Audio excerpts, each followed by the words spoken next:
ఇలా జరుగుతుందని నేనైతే అసలు అనుకోలేదు. ఏం జరిగిందో చెప్పాలంటే ఈ వీడియో అయితే లాస్ట్ వరకు చూడండి. మా వ్యాన్ డ్రైవర్ అయితే మామిడాకులు కావాలని చెప్పేశాడు. సరే అన్న, పక్కలో ఒక తోపు ఉంది, అక్కడికి వెళ్దాం పదా అని చెప్పేసా.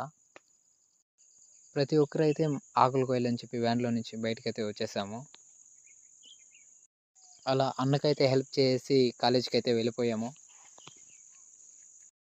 అన్ని వ్యాన్లకైతే డెకరేషన్ చేయడం అయితే స్టార్ట్ అయితే చేసేస్తారు. ఆఫ్టర్నూన్ అయితే వ్యాన్లకన్నీ పూజ చేయాలని చెప్పి మేమైతే కిందకైతే వచ్చేసాము.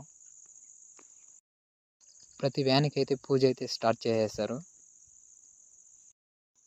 నేను కాలేజ్ జాయిన్ అయ్యి 3 ఇయర్స్ అయితే అయిపోతూ వస్తుంది.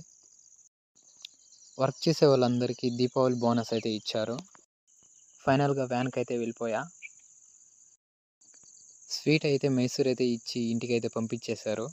So thanks for watching my videos.